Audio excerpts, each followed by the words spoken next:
sa atin lahat, Luzon, Visayas at Mindanao, at sa lahat ng viewers ko.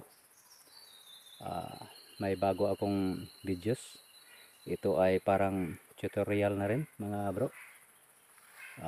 Marami kasing mga sign dito sa lugar namin.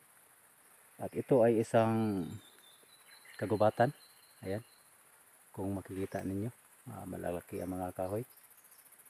Wala masyadong mga tao nakapunta dito. Yan, magsimula na tayo. Ito ay isang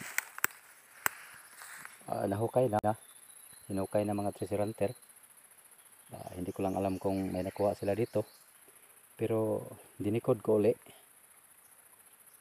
Ito ay pagkakamali. Alam kong hindi nila nakuha ang exact location ng digging spot. Ayan, yan mga brother.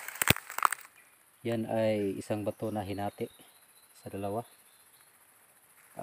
Ginawa ng mga Hapon ay ginawang pointed arrow.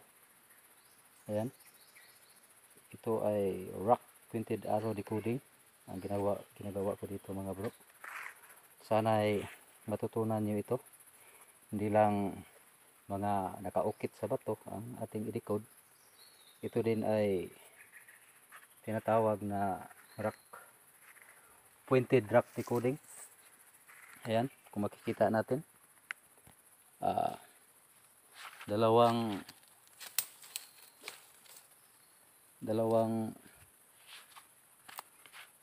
naka-pointed arrow. Ayan, dalawang naka-pointed arrow. Makikita natin, ito ang isa. Ayan, at ito ang isa, dalawa. So ang ibig sabihin, may tinuturo silang pointed arrow din na dalawa.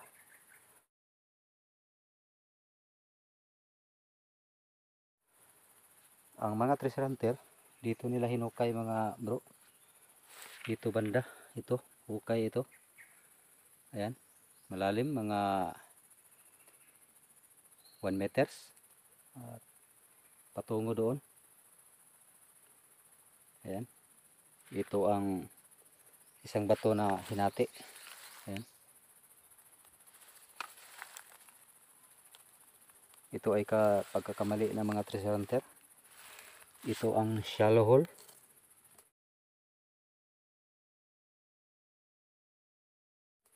Ang meaning nito ay nagtuturo sila ng isang bato. Ang mga pointed arrow daw ay may tinuturong isang bato. Yan, malalaman natin yan. Yan, dito siya nakaturo. Yan, nagkasalubong ang dalawang mga pointed arrow. May tinuturo sila bro, diyan banda, na isang pointed arrow. Yan.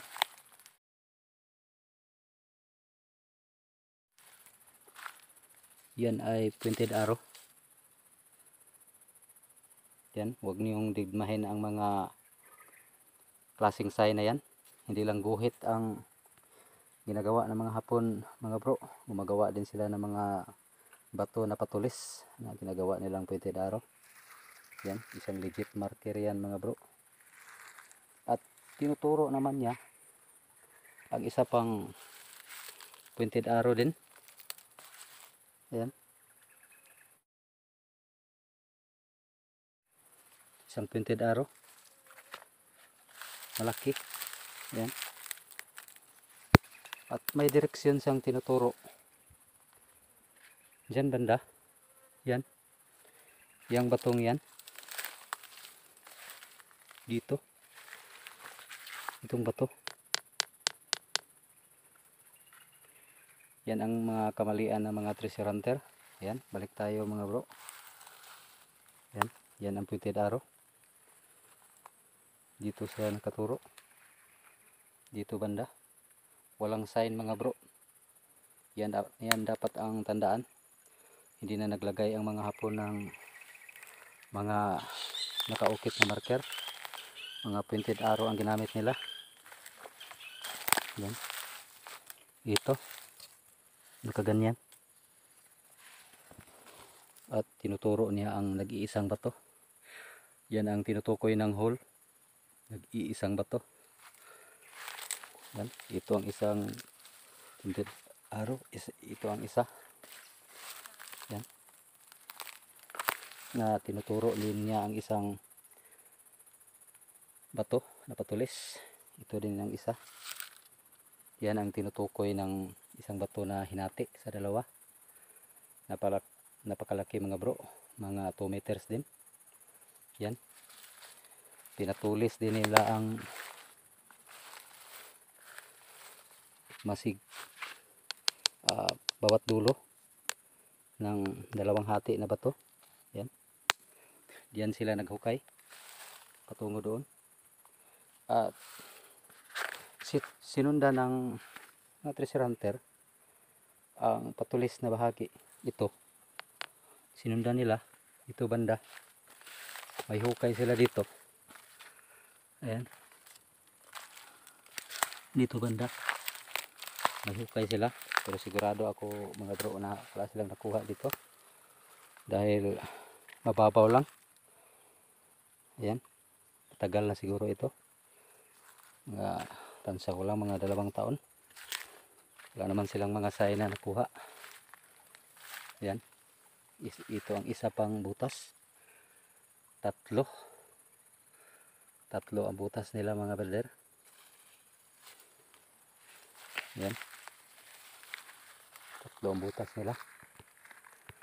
Ito ay isang pagkakamali na kung walang decoder na sumasama sa inyong treasure hunting, hindi talaga ninyo ma-pinpoint kung saan kayo magsisimula.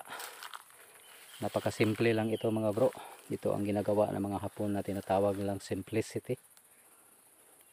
Wala nang iba pang ginagawang mga sign. Simple lang talaga. Yan, kinati lang nila ang bato at dito nakapuwent, at nakapuwent din sa isang bato.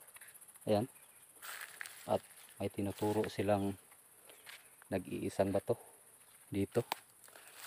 Ayan, duda ako sa bato na ito mga bro, under nito. Hindi ko lang alam kung may sign pa ba dito dahil binasag nila. Ayan, hindi ako nakadala ng mga gamit, nag-iisa kasi ako mga bro na pumunta sa lugar na ito.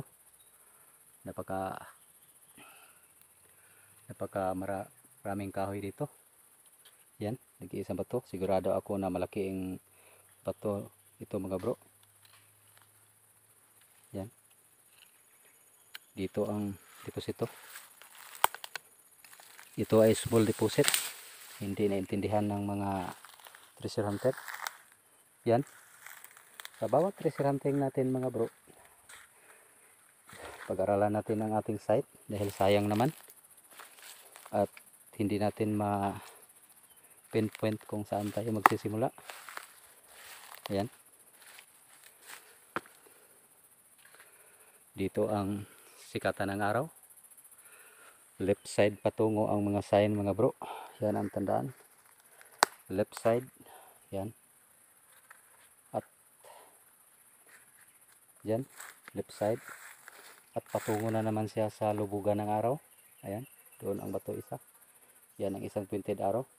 Yan, at yan mga brother, maraming salamat sa pagsuporta nyo sa channel ko.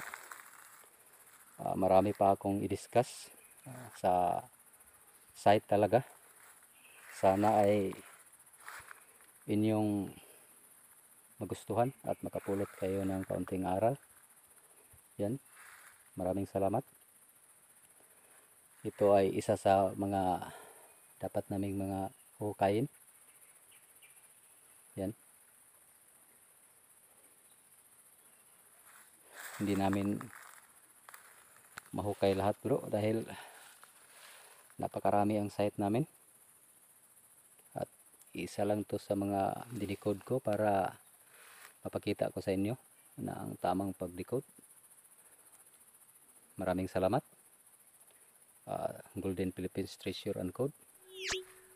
Sana'y huwag kayong magsawa sa mga videos ko mga brother, dahil lahat ng mga videos ko ay iba't iba ang mga pamamaraan ng pagbasa ng mga sign. Hindi kasi lahat ng mga sign ay inukit sa bato. Akala nung iba na mga ukit lang ang pwedeng basahin. Ang rock formation, yan, ay dapat ding pahalagahan